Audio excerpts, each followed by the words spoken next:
Hello children, welcome to my channel.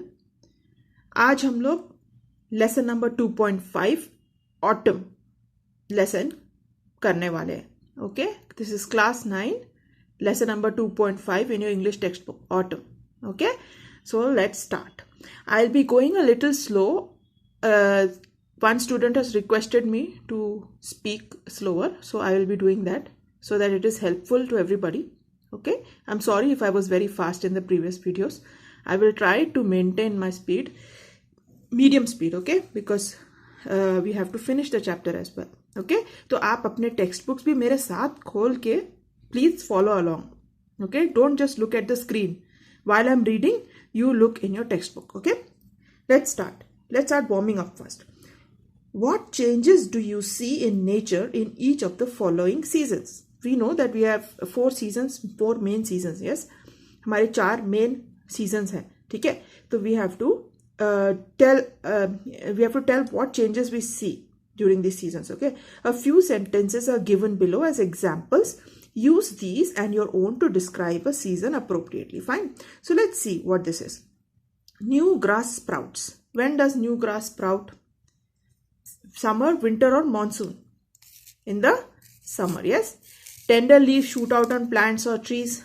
That also in the summer. Migratory birds return in the summer. The sun shines brighter than before in the summer. We see mist in the morning in which weather? In the winter season or winter season. Yes, there are sudden showers and hailstorms in which season? The monsoon season. And trees blossom in the summer or spring season. Okay, now we have to write a few sentences, okay, about winter season, summer season and monsoon. So about winter, let's write something about summer first. The weather starts getting hot, है ना, गर्म होने लगता है. Trees start coming back to life. Yes, है ना, पेड़ पौधे फिर से एकदम जान आ जाती है कि नहीं. And animals start becoming active, है ना. बारिश के टाइम एनिमल्स भी बाहर ज़्यादा निकलते नहीं है ना, उनको भी ठंडी लगती है, फिर गीले हो जाते हैं ना. So they stay inside. But when it's summer, when the sun comes out, the animals also start becoming active. Warm breeze begins to blow, है ना, हल्की सी गर्म हवा बहने लगती है. So let's see winter now. You can add some more sentences to this. This is just a starter for you. Okay, you please add some more, research and add. और maybe आपको अपने दिमाग में भी पता होगा कि समर सीजन में और क्या क्या होता है, तो इसमें और 3-4 सेंटेंस ऐड कर सकते हो. Okay, winter. The weather becomes cold. Birds migrate to warm places, है ना. जब ठंडी हवा बहने लगती है तो बर्ड्स भी थोड़े गर्म जगह की तरफ निकल जाते हैं. ठीक है, फिर trees and plants become dormant. ठीक है, डॉर्मेंट मतलब वो फिर फूल फल थोड़ा कम देने लगते हैं, वो टाइम में they become dormant. Okay, animals hibernate. बहुत सारे एनिमल्स हाइबरनेशन में चले जाते हैं, जो उन्होंने कलेक्ट किया खाना. कोई तो जैसे squirrels, they actually collect stuff to keep so that they can eat during winter season. There are other animals who go to sleep in the winter season and use their body fat as nutrition. Okay, then what happens in the monsoon? The weather starts becoming humid, है ना. हम पसीना बहुत आता है कि नहीं, sorry, हवा में ह्यूमिडिटी आ जाती है, सॉरी. तो इनफैक्ट जब इसके साथ साथ अगर सन भी निकला तो हमको पसीना भी आता है, ह्यूमिड हो जाता है एटमॉस्फेयर, तो बॉडी में भी काफ़ी ह्यूमिडिटी आ जाती है. Water levels in dams and rivers begins to rise, है ना. पानी का लेवल डैम्स में और रिवर्स में, नदियों में, लेक्स में बढ़ने लगती है. फिर the grasses, trees and forest become lush and green, है ना. जब आप लोनावला की तरफ कभी जाओगे तो देखोगे बारिश के टाइम इतना सुंदर लगता है. क्यों? उनको पानी मिल गया, तो जितने अभी समर टाइम में जो सूख गए थे सब खिलने लगते हैं ना. Okay, so you can add some more to this. Okay, now name the 6 seasons according to the Indian calendar. Which of the seasons is equivalent to autumn? ठीक है, तो अभी हम लोग 6 seasons हम लोग बताते हैं अभी. Spring, summer, monsoon, autumn, pre winter and winter. ये हमारी इंडियन कैलेंडर के हिसाब से ये 6 weathers are there. Okay, these are 6 seasons that we experience. Okay, now you can do a little more research on this and write from which month to which month is spring, which month to which month is summer, monsoon, autumn, कौन से महीने में आता है, कितने दिन के लिए होता है, ये सब आप खुद से करिए. ओके, मैंने आपको सीजन्स बता दिए. अब यहाँ पर what changes do we see in the life of human beings when the season changes, है ना। जैसे जैसे सीजन्स चेंज होते हैं, जैसे समर से विंटर हो गया है, समर से अगर मानसून आया है तो हम क्या करते हैं, हम लोग थोड़े कपड़े अलग टाइप के पहनने लगते हैं कि नहीं।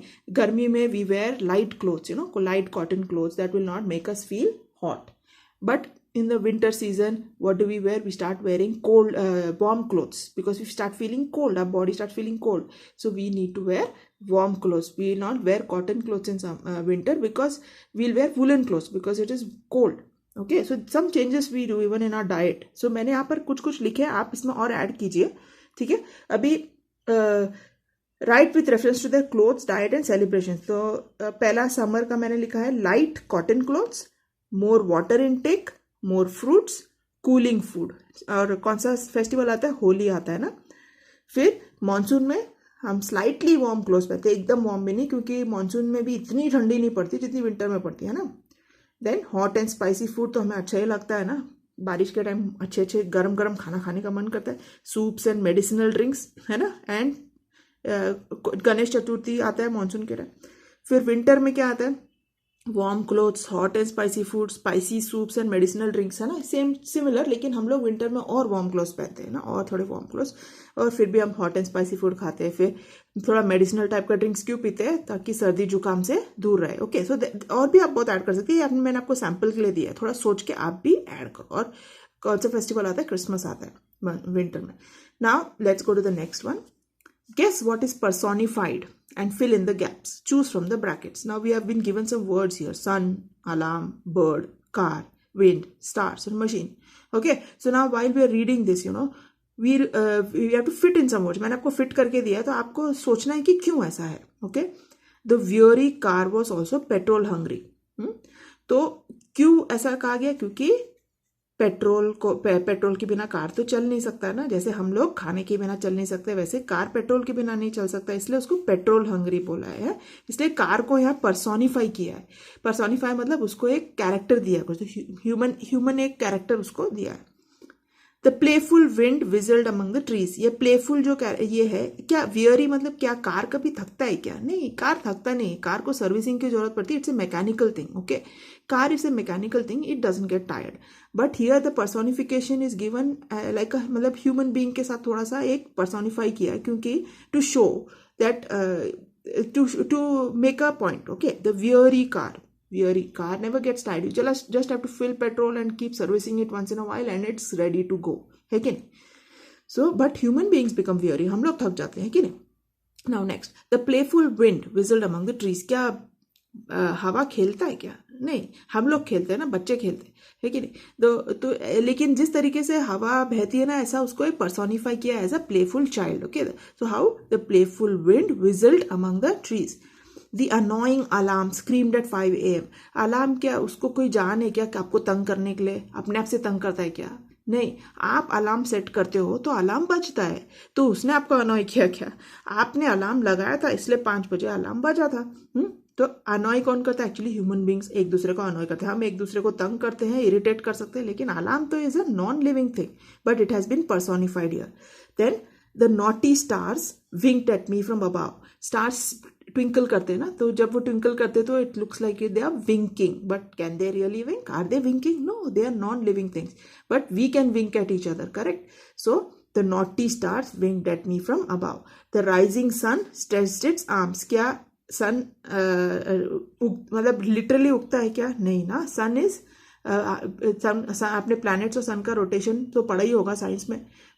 तो वी राइज, है ना, जब हम सन जब सुबह हमारे लिए उगता है, मतलब जैसे हमको लगता है कि it's rising, actually it is earth is rotating around the sun. That's how the sun, we feel the rising and the setting of the sun, but the sun is doing nothing of that sort. It is in space, and because of the movement of the earth we feel that the sun is rising and setting. हाँ, और हम लोग उठ के we stretch our arms, sun doesn't. Okay, the cheerful bird sang as it perched on a tree. Bird तो अपना गाना गाती रहती, but they sound cheerful. When we are happy we also sing, right. The tireless machine hummed as it worked hard. Tireless machine भी कभी कभी tired हो भी नहीं सकता और टायरलेस भी नहीं हो सकता. क्या, it is just a mechanical object, but when it keeps working hard It is like a tireless person who keeps working hard. So tireless machine hummed as it worked. Hummed मतलब hummed मतलब एक machine का आवाज आता है ना, उसको humming कहते हैं. लेकिन ह्यूमन बींग्स क्या करते हैं? हमिंग मतलब हम गुनगुना के गाना गाते हैं ना, तो उसको कहते हैं. तो this is kind of a personification. I hope you understood ये क्या है. So now we will move to the lesson. Okay, this is a short poem written by Kalidas, okay, and translated by Professor A.W. Ryder. So let's read this poem. Let's read this poem and try to understand what this is saying, okay? And we'll try to finish the workshop as well in this. So मैं थोड़ा एकदम speed में नहीं, लेकिन I'll go in reasonable speed, okay? Autumn. The autumn comes a maiden fair. ठीक है, autumn आती है कैसे? एक सुंदर लड़की के जैसे. ऐसे क्यों कहा है? क्योंकि जब ऑटम आता है तो हम थोड़ा पढ़ लेते हैं एक बार पोएम, फिर एक्सप्लेनेशन करते हैं. The autumn comes a maiden fair in slenderness and grace, with nodding rice stems in her hair and lilies in her face. In flowers of grasses she is clad, and as she moves along, birds greet her with their cooing glad, like a bracelet's tinkling song. A diadem adorns the night of multitudinous stars. Her silken robe is white moonlight, set free from cloudy bars, and on her face the radiant moon bewitching smiles are shown. She seems a slender maid who soon will be a woman grown.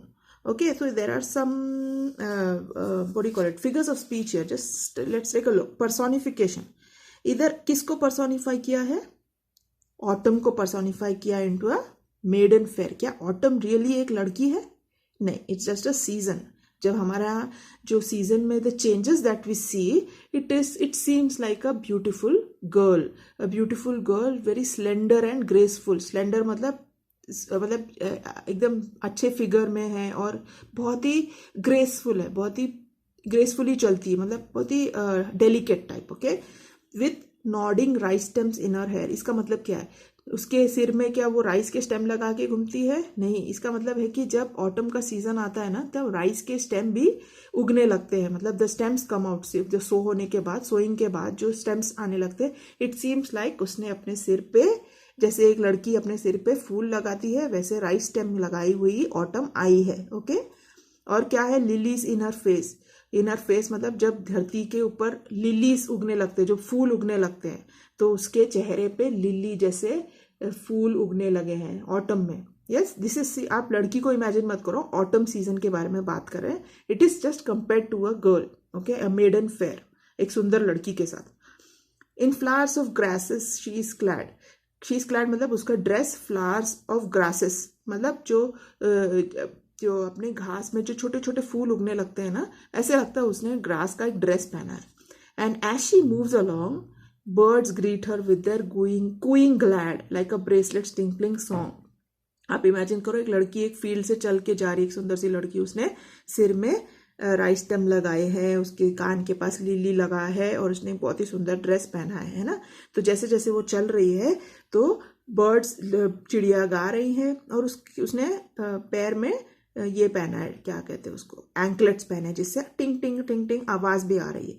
तो जब autumn आता है ना, तो it is similar, you know, जब rice stems उगने लगते हैं, लिलीज आने लगते हैं, ग्रासेस आने लगते हैं, ग्रासेस उगने लगते हैं अच्छे से, और उसमें छोटे छोटे फ्लावर्स आने लगते हैं. और जैसे जैसे ऑटम आगे बढ़ता है, वैसे बर्ड्स भी अपना गाना गाने लगते हैं. और कैसे साउंड करता है उनका आवाज? लाइक अ ब्रेसलेट टिंकलिंग सॉन्ग. एंकलेट या ब्रेसलेट जो हाथ और पैर में पहनते हैं ना, जिससे टिंग टिंग टिंग आवाज आती है, तो उसको टिंकलिंग सॉन्ग बोलते हैं, bracelet tinkling song.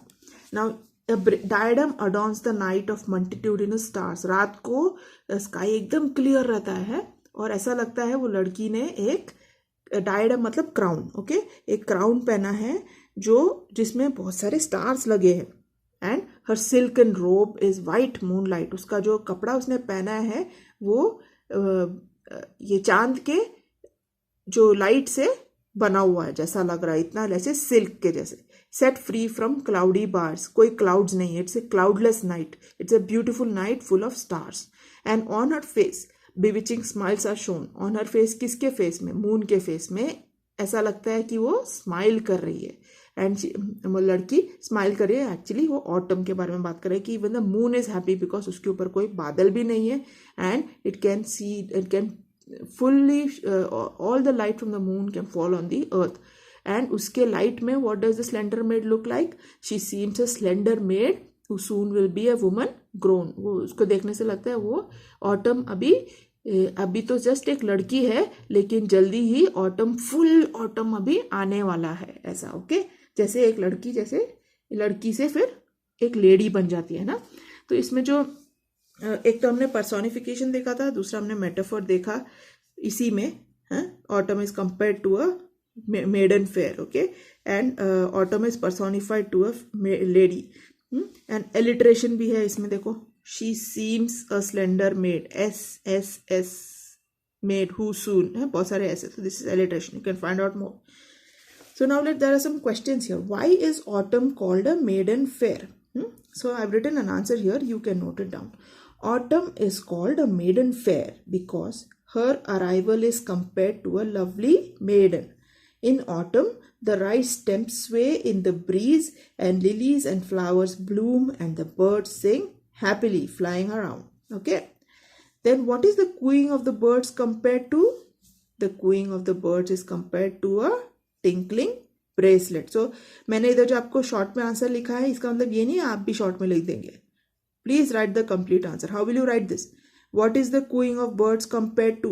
The cooing of birds is compared to the tinkling of bracelets और bracelets tinkling. Okay, how does autumn dress up at night? Autumn dresses up at night with stars and moonlight and a bewitching smile. All your answers are here. You just have to read through. Now, let's go to the workshop. English workshop for autumn. Find 3 lines each that contain images of nature in the autumn season. ठीक है, तो अभी हमको 3 lines ढूंढने हैं, तो मैंने आपके लिए बताए हैं। डे टाइम के time nodding rice stems in her hair, in flowers of grasses she is clad, birds greet her with their cooing glad. At night of multitudinous stars, her silken robe is white moonlight, the radiant moon. Okay, और भी आपको पता ऐसे लगता है कुछ और इससे अच्छा आ सकता है तो आप इधर उधर डाल दीजिए। Okay, now pick out words from the poem that describe the following. List them in column A. Substitute each of those describing words with another word or phrase of the same meaning. Okay, so इधर लिखा है autumn और poetic words में यहाँ पर हमको a maiden fair दिया है poem में। हमारे खुद के वर्ड्स में हम क्या बता सकते हैं ऑटम को? अ ब्यूटीफुल पेंटिंग, है ना। ऑटम जब सीजन आता है अगर आप उसको पेंटिंग करोगे तो वाओ कितना सुंदर लगता है, very colourful and beautiful. So I have compared it to a beautiful painting. You can compare it to something as well. Okay, write one more there. Stars इधर पोएम में अ डायडम यानी कि क्राउन के जैसे बोला है, तो मैंने कहा sparkling dust. Moonlight is compare to a silken rope, I am comparing it to a golden river. Okay, cooing of birds is compared to a bracelet tinkling and I am comparing it to falling jewels. Okay, falling jewels भी कितने सुंदर, टिंग टिंग टिंग टिंग टिंग, बहुत सुंदर लगता है सुनने के लिए, है कि नहीं? तो I have compared it like that to the cooing of birds I have compared to falling jewels. Please use your imagination also and write something else here as well. Okay, now find one example of each of the following from the poem. Simile. Birds greet her with their cooing glad like a bracelet's tinkling song. Metaphor. Her silken robe is white moonlight. Simile में like use होता है, metaphor में like के बिना जो comparison है वो metaphor है. Usually that's a quick way to spot it. Okay. Write the rhyme scheme of the poem. Rhyme scheme क्या होता है? ये देखिए, इधर इसका लास्ट वर्ड देखिए, fair, grace, hair, face, clad, along, glad, song. अभी ये ऑल्टरनेट लाइन में रिपीट हुआ है ना, ऑल्टरनेट, फिर यहाँ चेंज होके ऑल्टरनेट। तो इसका rhyme scheme is A B C D. Okay, write it as A B C D. Now think and write in your own words. आपको खुद के वर्ड्स में लिखना है, मैंने आपको यहाँ हल्का सा हेल्प किया है, आप भी अपने दिमाग से लिखिए थोड़ा। Why is the maiden autumn said to wear rice stems in her hair? Rice stems start to grow and sway in the autumn season. That's why it is said that the maiden autumn is wearing rice stems in her hair. Okay. How can the tender maiden autumn become a full-grown woman? Tender maiden refers to the onset of autumn season. The peak of autumn is referred to as a full-grown woman. Huh? Okay. What changes in nature does this imply? Leaves start falling. Okay. तो इसका answer इधर है. Sorry, थोड़ा cramped है क्योंकि आपके text book में जगह भी कम है, तो मैंने इस लाइन्स के बीच में लिखा है, लेकिन आप मेरे को सुन के भी थोड़ा सा समझ लीजिए. Tender maiden refers to the onset of autumn season. Onset मतलब जब शुरू होता है ऑटम सीजन. द पीक मतलब जब ऑटम एकदम सेंटर में रहता है ना, पीक जब सबसे ज्यादा ऑटम का जो इफेक्ट होता है. The peak of autumn is referred to as a full grown woman. जब वो एकदम पीक में रहती है, जैसे लेडी एक लड़की जब मेच्योर हो जाती है तो उसको वुमन बोलते हैं ना, तो she is a full grown woman. तो what changes happen during that what change in nature does this imply? एक तो है कि वो टाइम में पीक में ऑटम में लीव्स भी कलर चेंज करके गिरने लगते हैं, है ना, कलर चेंज करते हैं लीव्स. ठीक है. Why do you think birds greet the autumn season gladly? The previous season monsoon has kept the birds uncomfortable and wet. Now that autumn has begun, they can start flying again. Okay, जैसे मैंने आपको कहा था बारिश के time में बहुत ही wet हो जाता है ना, तो they are very uncomfortable also. So once the autumn season has come, they are so happy and they start flying around again. इसलिए the birds are so glad. Now compare the Indian monsoon season to a powerful king of a prosperous kingdom. Write down a few similarities. Use them to compose a poem of your own. Okay, तो मैंने इसका answer आपको लिख के तो दिया है. ठीक है. आपको ये जो नेक्स्ट 7th है आपको खुद से करना है क्योंकि ये मदर टंग के लिए है. Which is your favourite nature poem from your mother tongue? Write a poem and try to translate it into English. Try it. It's a good exercise. Now 6th question के लिए मैंने क्या किया है, compare the Indian monsoon to a powerful king. तो मैंने king Alexander के साथ कंपेरिजन किया है. तो let's just see. Okay, Indian monsoon season. This season can be compared to King Alexander the Great, okay, who was a young, prosperous and brave king. Just like our unpredictable monsoon, King Alexander's moves were also unpredictable. His attacks were ferocious, just like some monsoon storms ferociously sweep away cities. Some days, like the drizzle, he would move quietly to conquer. Okay, तो this is a short paragraph मैंने जो आपके लिए बनाया है. तो अगर आपके माइंड में और कोई किंग है जिसके साथ आप मॉनसून को कंपेयर कर सकते हो तो कंपेयर करो मॉनसून के साथ. ठीक है. और फिर इसके आगे लिखा है use them to compose a poem of your own. तो मैंने आपको एक शॉर्ट पोएम भी लिख के दिया है. आप देखिए मैंने कैसे लिखा है और आप भी ट्राई करना. Okay, here see. Alexander the Great was well renowned. With military might and strength, he was generously crowned. He came like a storm to his enemies' surround. They could not resist him as he strode around. With his charming smile and dazzling gait, he conquered his enemies at the gate. Okay, this is a simple poem. Just try. आप भी poem बनाने की कोशिश करो. बस कोशिश करिए कि सेंटेंस का एंड थोड़ा राइम हो जाए हर लाइन में, या तो हर लाइन छोड़ के एक लाइन, है ना. So try it. It's a good exercise. So with this, I think our lesson is over. And in the next video we'll be doing the lesson the past in the present. Okay, and I hope you have understood the lesson well. If not, go through it again. First understand the poem and then you can easily answer all the questions. Okay, take care. God bless.